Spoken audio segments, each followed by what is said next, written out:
Está começando mais um programa Culturas e Identidades. Eu sou Loriel Rocha, filósofo. O tema desta nossa reflexão de hoje será sobre a arte de escutar. Para tanto, eu vou pegar três textos distintos, mas vou montar que vão servir de suporte para o nosso encontro e provavelmente nós teremos uma segunda parte, dada a beleza dos textos. Não é? Bem, o texto principal tem exatamente este título de A Arte de Escutar, do Krishnamurti.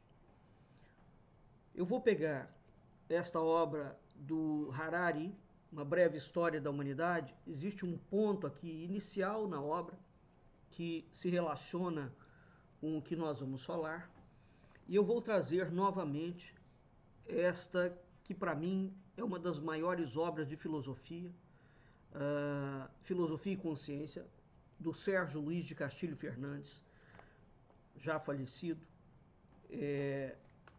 Reputo que o Sérgio será um dos grandes filósofos do Brasil, e aqui filósofo com obra filosófica. Uma obra filosófica que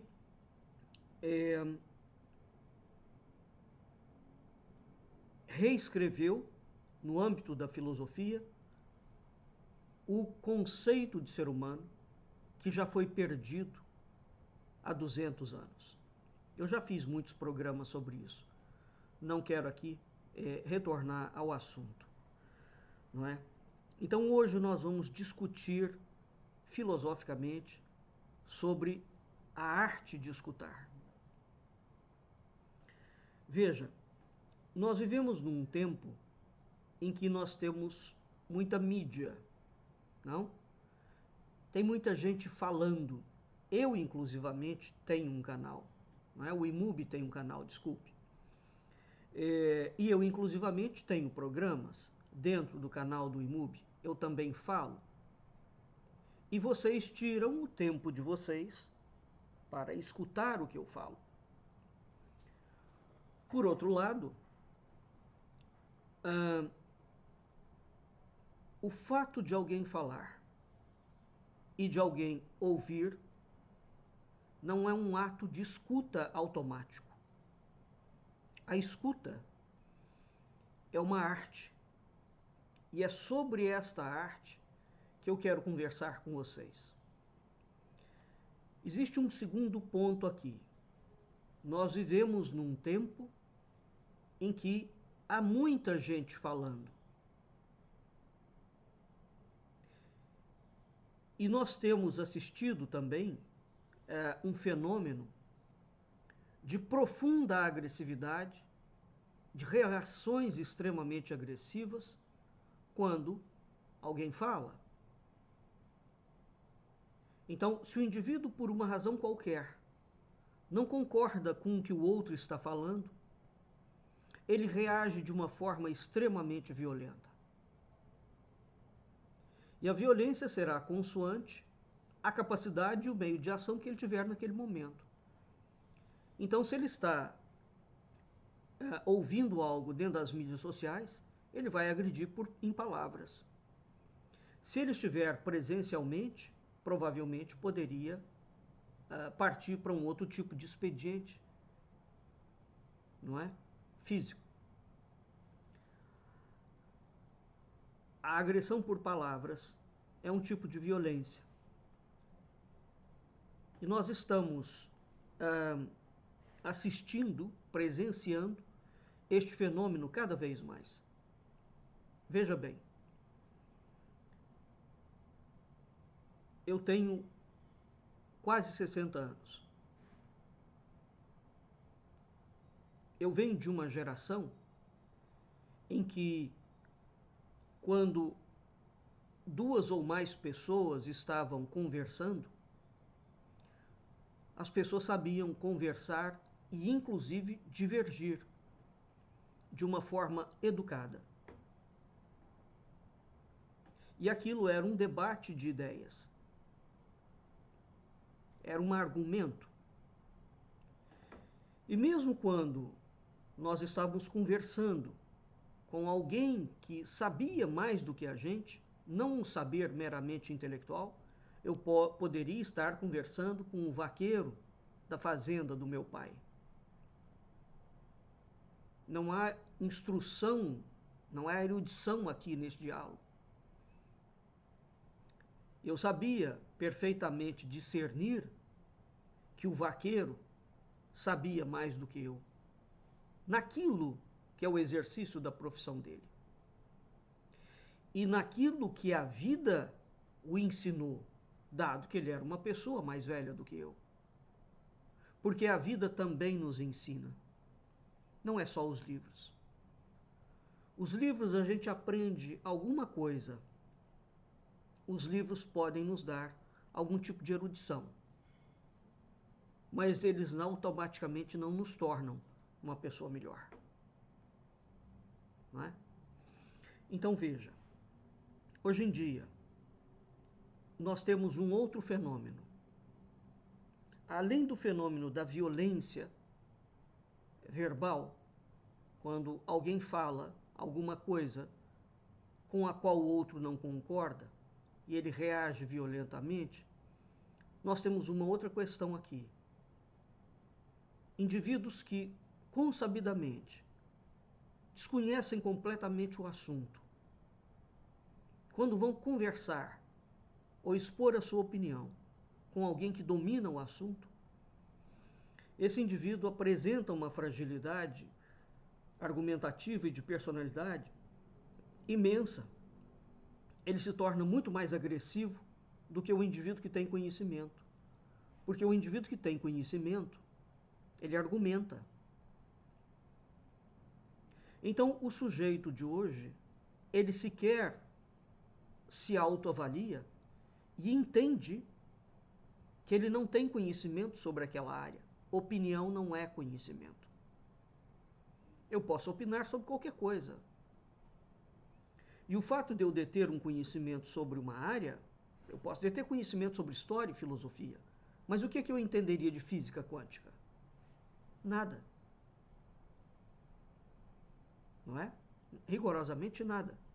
O que me cabe fazer é que, com o conteúdo que eu tenho, tentar dialogar com o outro, fazer perguntas para aprender. As pessoas hoje não perguntam mais. Elas afirmam, dentro das suas ignorâncias. Tudo isto, em inúmeros outros exemplos, nós temos alguma coisa que para a cultura, para o desenvolvimento da espécie humana, não é? Para as religiões, para a sobrevivência da espécie humana, para a filosofia, é fundamental esse eixo que vai da boca ao ouvido. Porque se eu estou falando, você está me escutando, você está me ouvindo. Mas entre a boca e o ouvido, existe a mente funcionando. E é sobre isto aqui, a mente, que eu quero conversar com vocês hoje.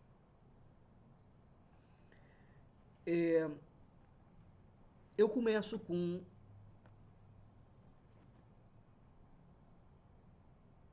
a primeira regra que abre, o primeiro parágrafo que abre o prólogo da regra de São Bento. São Bento fala: escuta, filho, os ensinamentos do teu mestre e inclina o ouvido do teu coração. O ouvido do teu coração. Pois bem, veja que a escuta aqui já é algo extremamente elaborado. O coração, na mística, não é? E mesmo na filosofia, e sobretudo na filosofia oriental, é a sede da inteligência e do amor divino. Então, o coração é o órgão, é o símbolo em que você concilia a consciência e o amor ao próximo. Então, a arte de escutar, segundo São Bento, ela não é meramente uma articulação física. Ela exige uma outra disposição. Não é? Bem, o Yuval Harari, nessa obra, Uma Breve História da Humanidade, Sapiens, essa obra do Harari é uma obra realmente muito interessante porque ele faz um apanhado. Não há nenhum conteúdo espiritual aqui. É uma obra de pesquisa científica. E, portanto, tem uma conotação darwiniana. E nos interessa isto aqui. Não é? É uma obra que vai analisar a evolução, a história de fato da humanidade, como é que o homem chegou, o que caracteriza o Homo sapiens sapiens. Não? E, para fazer isso, ele vai traçando um percurso das habilidades que o Homo sapiens sapiens precisou de adquirindo. Não é? Então, dentre essas habilidades, nós temos o desenvolvimento de capacidades cognitivas. Né? O que seriam essas capacidades cognitivas? Aprendizado, memória, comunicação, por exemplo. O homem é um animal racional. Na condição de animal, o que ele tem enquanto animal que o torna, digamos, semelhante a outros animais e a outros humanoides como ele? E o que na condição de animal ele tem que o diferencia dos outros animais? Uma outra obra muito importante nesse sentido é do zoólogo Desmond Morris, foi lançada há muitos anos atrás, O Macaco Nu. Né? Então, o Harari, nessa obra aqui, começa capítulo 2, a chamada Árvore do Conhecimento. Então, ele vai falando do que foi preciso em termos sociais, né, naturais, sociais e culturais. Porque, veja, a cultura é uma construção. Se você pegar um homem primitivo, não existe ali cultura. Não existem ferramentas extremamente elaboradas. Né? Então, essas capacidades cognitivas, aprendizado, memória e comunicação, elas foram se aprimorando com o passar do tempo. Né? Isso aqui é que é um detalhe interessante. E ele coloca na página 30 que o surgimento de novas formas de pensar e de se comunicar constituiu uma revolução cognitiva para o ser humano. Né? O que isso causou? Não se sabe ao certo. O fato é o seguinte: o homem desenvolveu um tipo de linguagem completamente novo. Todos os animais falam, todos os animais se comunicam.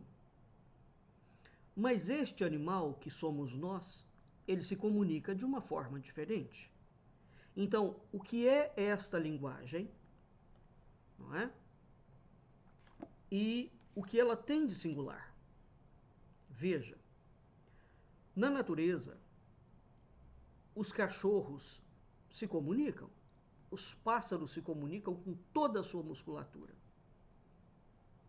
Eles vibram. Quando os pássaros falam, eles vibram por todo o corpo. É a voz deles. as flores se comunicam, as plantas se comunicam, os fungos se comunicam. Não é? Bem, então a ideia da comunicação é uma ideia comum, natural, na natureza. Né? Os animais se comunicam e essa comunicação ela tem um sentido coletivo. Ela é um aviso, ela é um chamamento, ela é um cuidado. Né? Mas os animais não se comunicam, ao menos que a gente saiba, no sentido de criar abstrações e teorias. Né? Então, esta capacidade cognitiva mais avançada, mais imaginativa, os animais não têm. Bem, então os insetos, as abelhas, as formigas, existe um grau de comunicação extremamente sofisticado na natureza como um todo. Não é só o homem que se comunica. Então é muito preciso, é muito urgente nós entendermos isso, porque a ausência desta habilidade, a ausência da comunicação, da habilidade de comunicar, repito, se alguém está se comunicando é porque alguém fala e alguém escuta. Não é? Então, os animais, as abelhas têm, né, uma comunicação de boca a ouvido. Uma tem que escutar o outro. Quando este trajeto da boca ao ouvido fica rupturado, fica rompido, claramente nós teremos um impacto no meio coletivo. Há uma destruição. Os animais, por exemplo, os macacos, quando entra um leão no habitat deles, não é? Um deles avisa que entrou um predador e todos se organizam. Então veja, a voz, eu já fiz vários programas sobre a voz, sobre a linguagem. A voz, Deus fala e o homem também. Então, a voz é o maior advento da escala da filogenia para os seres humanos. Então, para falar, nós só falamos porque alguém escuta ou alguém ouve. Então, a voz, o diálogo, a conversa é o mote, é a têssera para o convívio, para a manutenção da espécie, para o desenvolvimento das ideias, para o compartilhamento, para a caridade. O que nós podemos fazer sem a voz? Nada. E quais os males nós podemos criar com a voz? Todos. As violências, elas não são somente físicas. As violências partem da voz, não é? Parte do meu interior. Porque a voz não é somente aquilo que eu falo enquanto som. A voz é a minha fala. Todo o meu ser fala, filosoficamente falando. Nós somos verbo. Tá bem? Então, todos os animais têm uma forma de linguagem. Né? Agora, os sapiens eles podem produzir muito mais sons do que qualquer animal. E esses sons podem ser articulados em palavras, que viram frases, que viram pensamentos, que viram ideias, que viram teorias, que modulam comportamentos. Não é? Veja que o processo de educação da família é exatamente o adulto ensinando a criança, é a voz. Mas a criança aprende não somente pela voz, ela aprende através da observação também do ambiente, sobretudo, porque a criança, o DNA que nós temos de animal, aprende pela capacidade de imitação. Bem, então a nossa linguagem é incrivelmente versátil, não é? Dentro dessa linguagem, a nossa linguagem evoluiu e produziu um tipo de cooperação social. Essa cooperação social é extremamente essencial para a manutenção da espécie, tá claro? Para a sobrevivência, para a reprodução, para a manutenção das culturas, para a criação de coisas boas e também para a criação de coisas ruins. O homem é um ser coletivo, ele age em coletividade, ele funciona em coletividade, né? E, biologicamente falando, nós funcionamos melhor em pequenas coletividades. Tá? E aqui é que entra um dado muito importante. Dentro da escala da filogenia, as espécies, né, quando você coloca as espécies em bandos, e nós somos animais, vamos entender o que nós somos.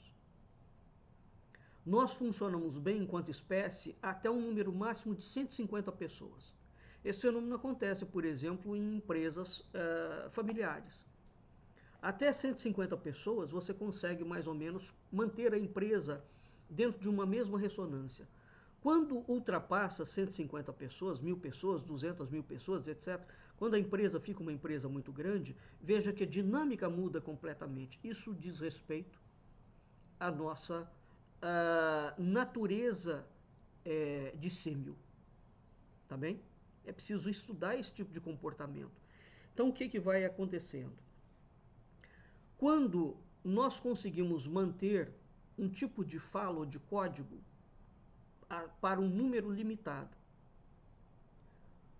o mundo hoje se comunica globalmente. Portanto, esse número de 150 pessoas já rompeu há muito tempo.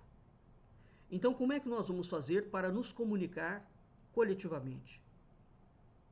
Então, aqui a nossa comunicação, ela pode transmitir informações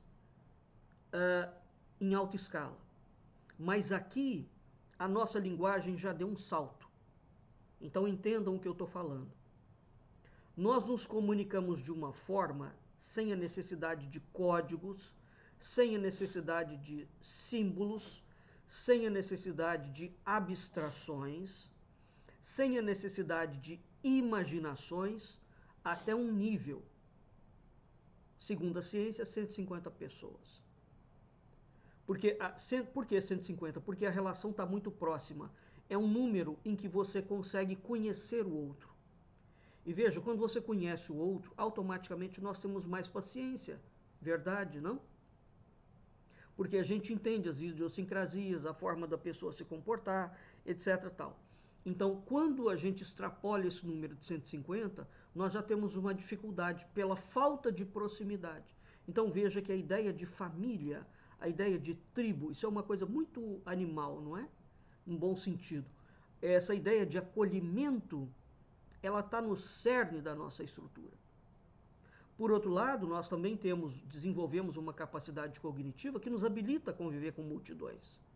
Mas aí na multidão eu já preciso de outro código, que a linguagem vai nos fornecer. E a capacidade cognitiva também, não é? Então, quando nós ultrapassamos esse número de 150, nós precisamos da capacidade de falar sobre ficções. Então, a nossa estrutura social, ela já se reorganiza num outro patamar. Tá bem? Nós precisamos de ficções, nós precisamos de imaginar coisas coletivamente. Então a gente vai precisar de uma capacidade abstrativa. É aqui que entra o mundo do símbolo. É aqui que entra o mundo do signo. É aqui que entra o mundo dos códigos. É aqui que entra, inclusive, o número de empresas. E aqui existe um outro ponto. A partir da Revolução Industrial, nós tivemos a própria ideia de empresa, eu não vou falar isso hoje, mas o Raval coloca, quando ele vai falar da lenda da Peugeot, né? Como é que você lidera, como é que o Sapiens ultrapassa um limite crítico para fundar cidades, para fundar impérios, para fundar empresas, para fundar conceitos, para fundar constituições, etc. Tal. Os movimentos revolucionários do século XVIII e XIX, eles nos abriram uma comporta em que a gente já não atua mais nessa escala de 150. A gente precisa de uma alta capacidade de abstração.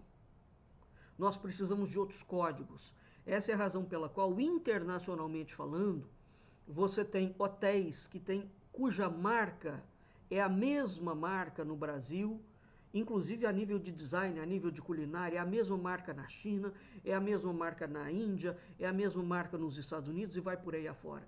Nós temos grandes marcas internacionais. Como é que isso pode ser feito? Baseado na escala da filogenia. Isso é um conhecimento biológico, não é?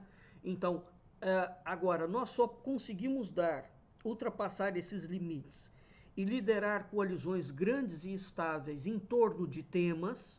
Quando a gente fala política partidária, é uma grande coalizão, tá bem? Então, a partir do século XVIII e XIX, nós criamos uma outra coalizão em escala mundial. Então, isso significa que esta outra coalizão, ela é pactuada através de símbolos. E é aqui que entram os mitos nacionais, entram os cantores internacionais, enfim, tudo aquilo que é coletivo, que ultrapassa os 150, eu preciso de um outro tipo de código. Ficou claro isso? Bem, então o Raval é uma revolução cognitiva. Ora, uma vez que nós temos outros tipos de códigos, tanto no código para os 150 da linguagem, quanto o código para os milhares, eu estou usando a capacidade cognitiva que eu desenvolvi, que todos nós desenvolvemos, não é? Ao longo dos séculos. Então, isso a natureza fez. Nós temos essa estrutura pronta. Agora, o fato é o seguinte: nós conseguimos, a natureza nos conferiu essa evolução. Agora, nós utilizamos os recursos que a gente tem de uma forma propositiva? Não necessariamente, não é? Aqui é que entra as grandes escolas, aqui é que entra a filosofia, aqui é que entra a mística, entra a religião. As três vias de acesso ao conhecimento. Desde que o mundo é mundo, nós temos vias que não são políticas, não é? Nós temos escolas de aprendizagem que nos ensinam a conhecer a nós mesmos, a nós como seres humanos, não é? E ensina, a partir deste conhecimento que eu tenho sobre mim, a controlar a minha natureza, que é biológica, e a controlar a minha essência, que é espiritual. Então o homem ele tem duas partes que se articulam. Todos nós. Eu tenho uma parte, que é o corpo, que é biológico, que foi feito pela natureza. Ele tem um funcionamento. Esse funcionamento e as capacidades foram desenvolvidas ao longo de todo o desenvolvimento da espécie humana. Então há algo que nos é dado pelo DNA, pela carga fenotípica e genotípica. E nós temos uma outra estrutura que se articula com essa estrutura material, física, que é a estrutura espiritual, que nos é dada pela alma e nos é dado pelo espírito. Então o homem é uma trilogia. Ele é corpo, ele é alma, ele é espírito. Todas essas escolas nos ensinam este conhecimento de mim para mim. Quem eu sou, de onde eu vim, para onde eu vou. O que é o homem? O que é o mundo? O que são os seres? Quais são as relações que estes seres estabelecem entre eles mesmos e com o mundo e com Deus? Veja, em tudo isto, isso é a base da filosofia. Isso é a base desses ensinamentos, é a base da religião, é a base da mística, é a base da filosofia. Em tudo isto, para tudo isto, nós precisamos da voz, da escuta e de ter o domínio sobre mim, né? O domínio sobre a minha capacidade de conhecimento. Ora, é tão forte isto, né, o domínio de si, que já advertia Ramakrishna, na obra dele, The Principal Upanishads, que a inscrição em Delfos, conhece-te a ti mesmo, é, segundo Plutarco, em Moralha, é uma exigência de Deus a todos que dele se aproximam. Então, nós precisamos de nos conhecer a nós mesmos. E esse conhecimento será feito de que forma? Através do diálogo. Porque eu não tenho a possibilidade de conhecer-me a mim mesmo isoladamente. Eu tenho que ter alguém que veio antes de mim, que me ensina, que conversa comigo, que dialoga comigo. E aqui é que entra novamente a arte de escutar. Pois bem, diz o Sérgio aqui o seguinte: veja, um livro é um tipo de escuta. E será talvez a forma mais difícil de escuta, porque você está conversando com o autor através dos olhos. Você ouve lendo. Vamos ver o que o Sérgio nos coloca. Peço-lhe que me empreste sua atenção, ao invés de me conceder a honra de uma atitude. É que ouvir, e você certamente sabe disso, é uma arte muito difícil, sobretudo quando se tem que ouvir lendo. Toda chave, se mal usada, pode estragar-se ou emperrar a porta que deveria abrir. Preste atenção à profundidade disso. A chave dessa difícil arte de ouvir não é feita do material de que são feitos os juízos. A mente emite juízo, não? Essa arte não tem juízo, suspende-o. Para o bom ouvinte, para quem tem meia palavra ou nenhuma, basta concordar ou discordar, pelo menos de maneira automática. É um mau hábito. Veja, isso é importantíssimo. Imagina você ouvindo a Nona Sinfonia de Beethoven e julgando Beethoven. Você dando a sua opinião sobre Beethoven. Imagina você ouvindo As Mil e Uma Noites de Sherazade e julgando Nasruddin. Imagina você escutando as grandes lições do Sufi Ibn Arabi e julgando o amor de Ibn Arabi. Percebe? Quando você está ouvindo alguma coisa e a sua mente está tagarelando sobre o que você está ouvindo, você quebrou o canal de comunicação. Quebrou o canal do aprendizado.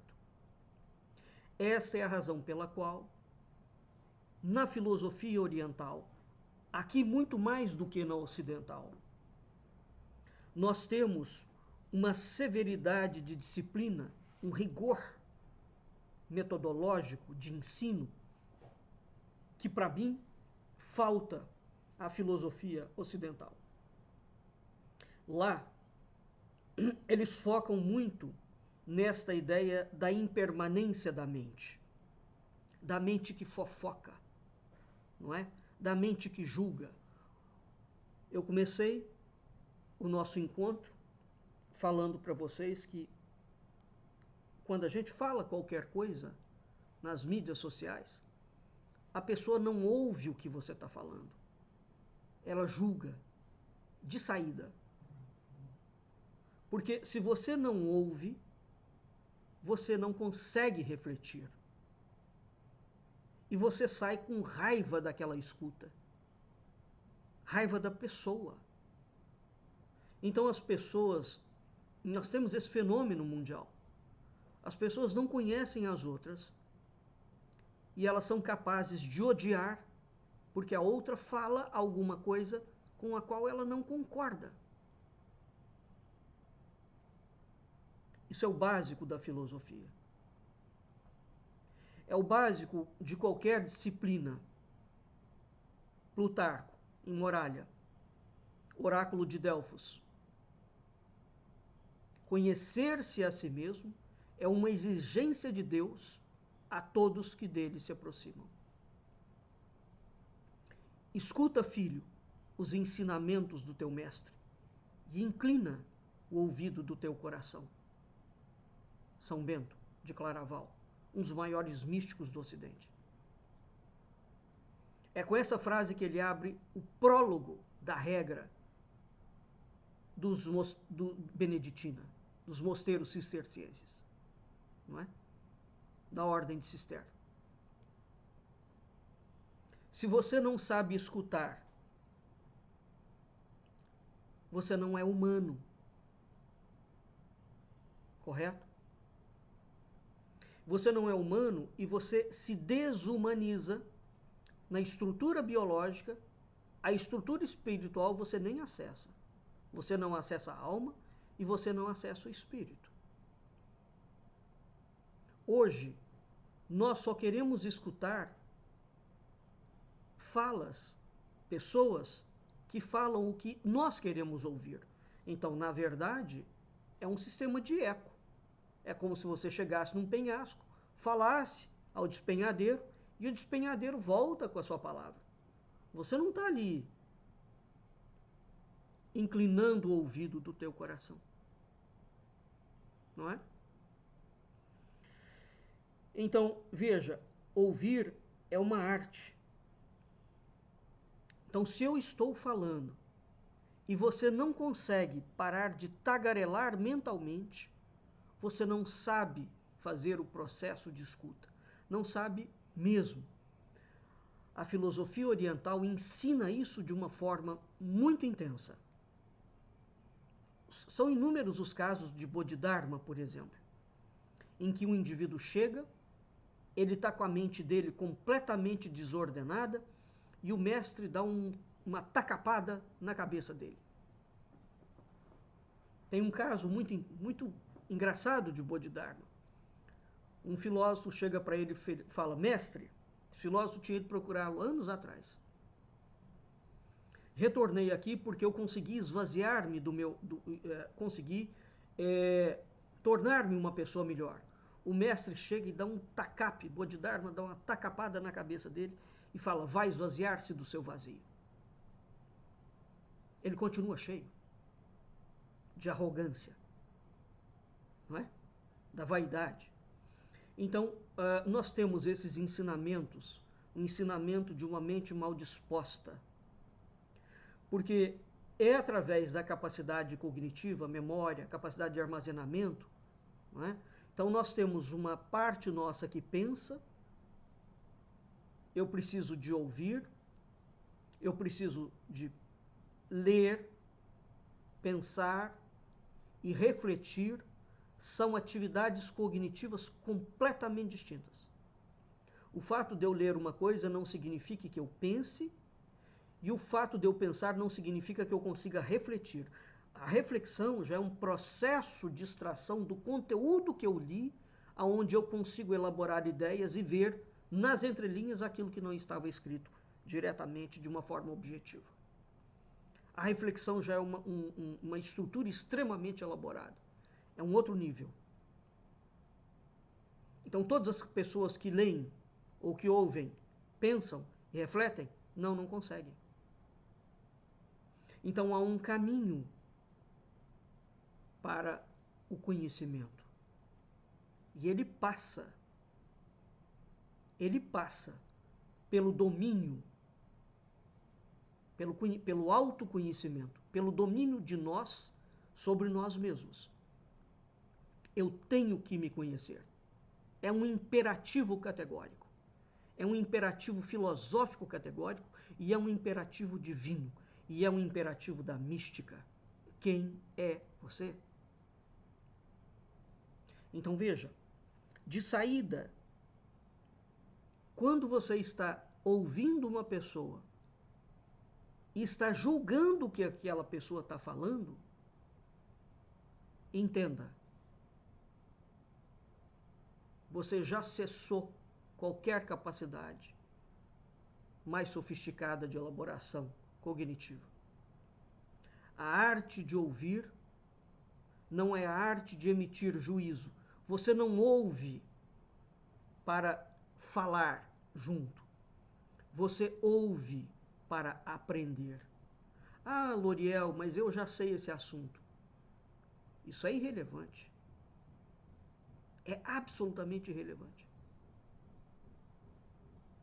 Toda a arte de ouvir, ela não emite juízo, ela suspende o juízo. Na filosofia a gente aprende isso, mas é interessante, porque os próprios filósofos modernos não aplicam isso. E tem 200 milhões de cursos de falsa filosofia pela internet que ensinam que o conhecimento é exatamente a arte de julgar, para você se tornar muito poderoso, muito erudito, para que você possa rebater e argumentar com todo mundo no sentido de desmontar o que o cara está falando. Isso é a antítese da filosofia. Quem ensina isso nunca entendeu nada da filosofia, o básico dela. Muito bem. Agora eu vou ler para vocês um texto do Krishnamurti, uma parte, um trecho do texto. E eu vou continuar no nosso segundo encontro. As nossas relações com os seres humanos baseiam-se em um mecanismo de defesa, criador de imagens. Lembra quando eu falei para vocês que o homem, até 150 relações, ele não precisa de um código mais elaborado, porque ele conhece o convívio, a proximidade do convívio te permite fazer certas pactuações e você não vai precisar de outras elaborações mentais. A partir do número de 150, não é? Nós vamos precisar de entrar numa outra categorização e numa outra etapa da nossa capacidade cognitiva. E é aqui que o mundo pode tornar-se extremamente perigoso. Porque se você pactua cognitivamente a violência, cognitivamente todo mundo vai praticar a violência. Pegue a imagem de um estádio de futebol. Os grandes movimentos de massa. Por que os movimentos de massa são violentos? Porque você está numa outra esfera da sua capacidade de cognição. Aquela esfera é coletiva. Então, se você não tiver um domínio sobre si absoluto, veja que dificilmente o indivíduo, está todo mundo indo num sentido. A manada, não? A massa, as ovelhas. Está todo mundo indo num sentido. Uma que não vai no sentido, ou que vai no sentido oposto, essa é a ovelha negra do rebanho. E o rebanho geralmente está errado. A ovelha negra geralmente está certa. Se o rebanho se der conta de que aquela ovelha está indo num sentido oposto, o rebanho se volta para matar a ovelha. Está acima dos 150. Porque quando nós estamos abaixo dos 150, nós nos protegemos, porque a gente conhece. Agora, acima dos 150, ou você vai falar para o rebanho, ou você vai ser contra o rebanho. E aí o rebanho tem uma outra pactuação. E essa pactuação pode ser simbólica sempre, ela pode ser boa, ou pode ser má.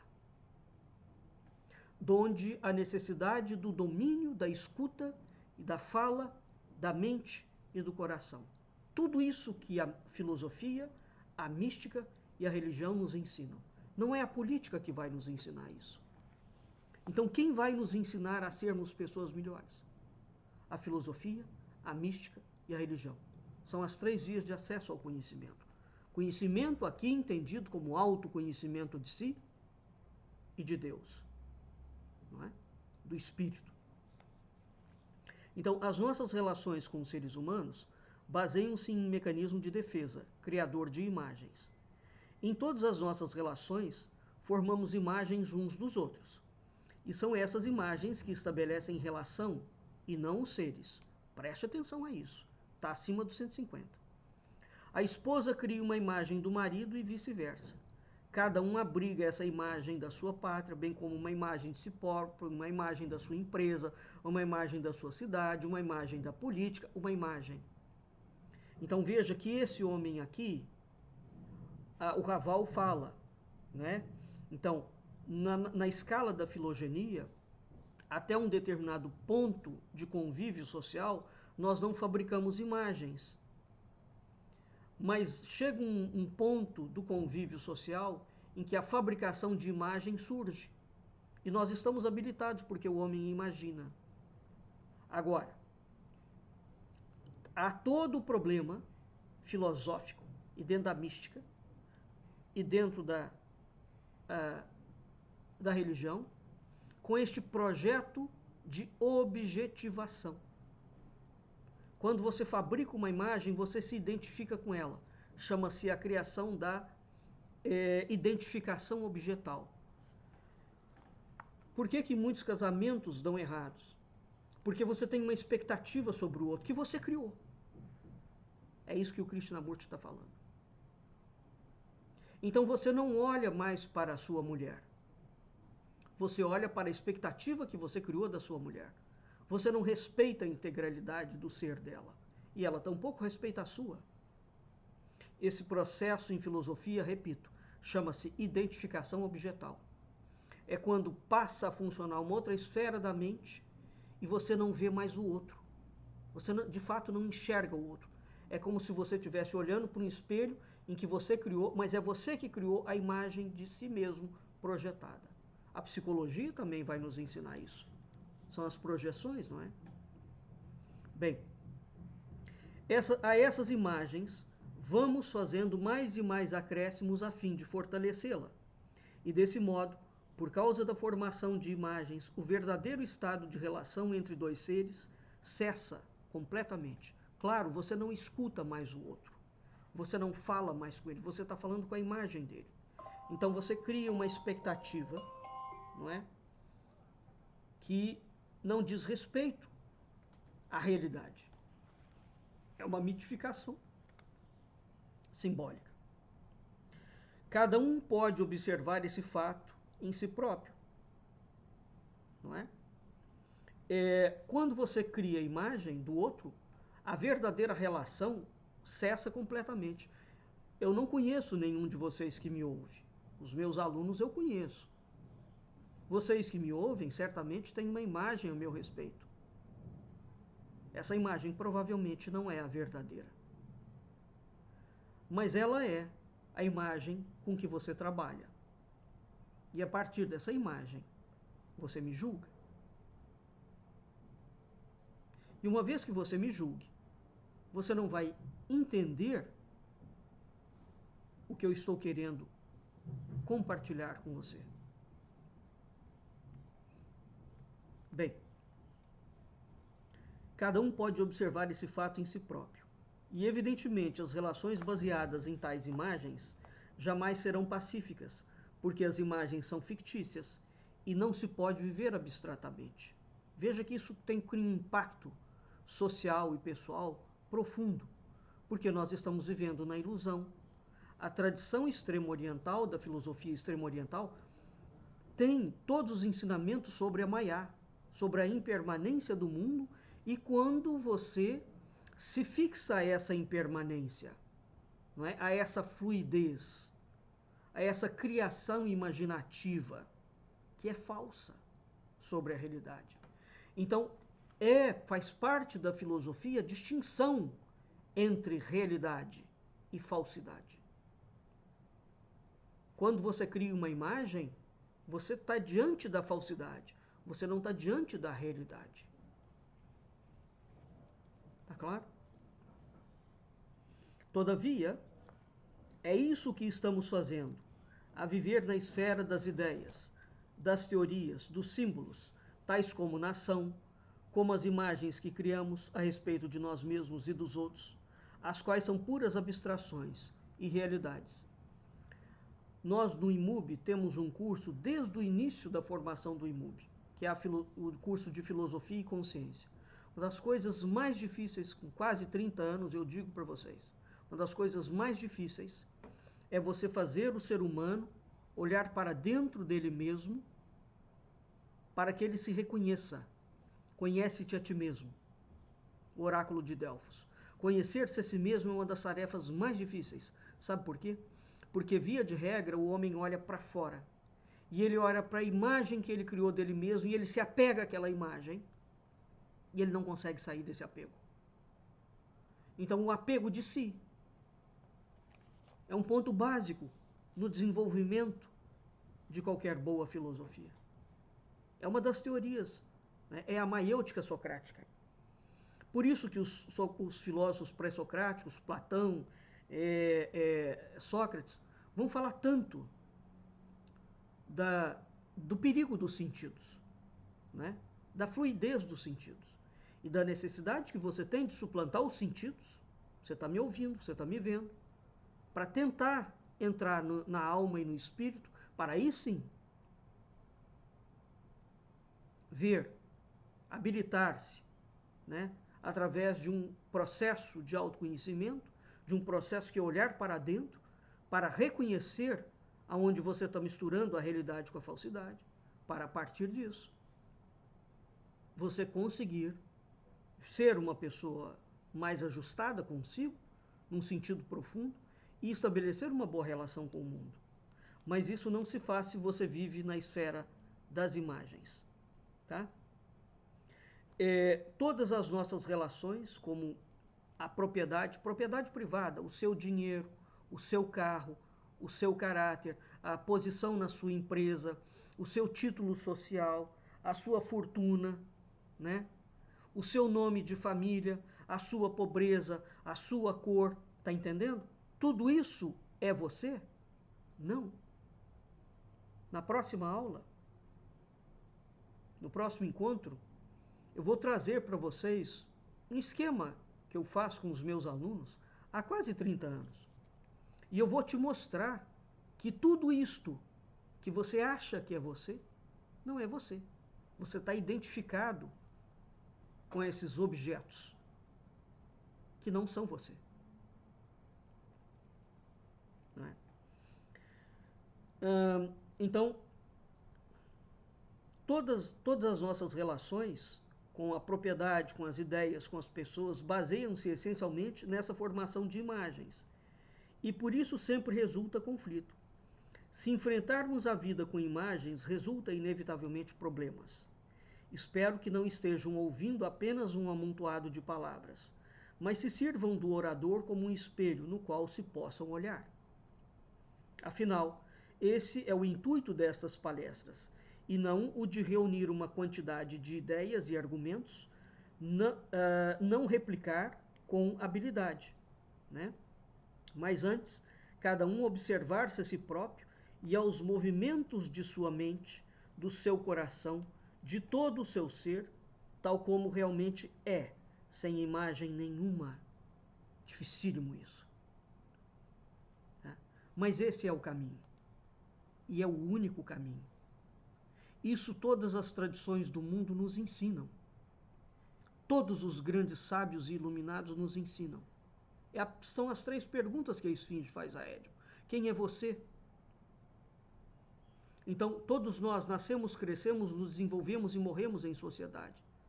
Mas nós somos pessoas melhores ou piores nessa longa trajetória da nossa vida na sociedade? Isso vai depender de como nós trabalhamos os nossos conteúdos interiores. Isso vai depender do domínio e do autodomínio que nós temos sobre nós mesmos. Então, você que me ouve e não me conhece, nós aqui no canal do IMUB não temos o menor objetivo, nunca tivemos. Quando nós te apresentamos todos os temas aqui, sejam eles de história, de filosofia, de política, de atualidades, são temas de reflexão. Eu não tenho a menor esperança, nem o menor desejo de convencê-lo. Aqui, como o Sérgio, Eu só peço que você nos dê a sua atitude de escuta, para você refletir. Eu não busco nenhum tipo de discípulo. Eu não busco nenhum tipo de seguidor. Eu não quero convencê-lo a nada. Eu estou dialogando com você. Como eu não te conheço, nós estamos dialogando através de uma ferramenta, de uma tecnologia. Mas eu sou filósofo. E na condição de filósofo, eu não tenho nenhuma ideia de te constranger ou de te converter ao que eu estou compartilhando. Trata-se de um compartilhamento, nada além. Então, fique tranquilo, escute tranquilamente, sem achar que você tem que me seguir por isso. Bem,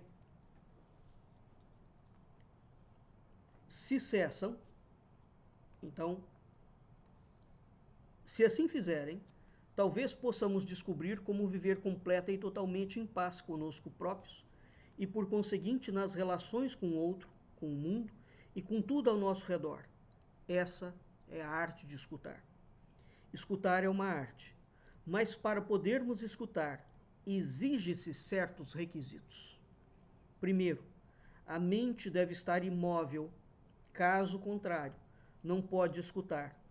Se vossa mente estiver a tagarelar, a opor-se, a concordar ou discordar, nesse caso, não estareis escutando.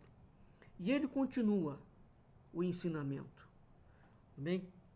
Então, tanto Krishnamurti, quanto Raval, quanto Sérgio, quanto todos os grandes homens, se a gente pega São João Crisóstomo, não é? Na parábola do pobre, no livro do pobre e do rico, nós vamos ver exatamente esta condição. Quando nós pegamos a regra de São Bento, esta é uma condição. Para você escutar o outro, você não pode julgar. Você também, o julgamento é em duplo sentido. Eu aceito, eu gosto do que ele está falando e eu desgosto do que ele está falando. Você também está julgando quando você gosta. Não é só quando você desgosta. Quando você está ouvindo alguém, você tem que suspender o juízo. Não te cabe gostar ou desgostar. Aprenda a dominar a sua mente. Porque se você gosta, você automaticamente se identificou com a pessoa.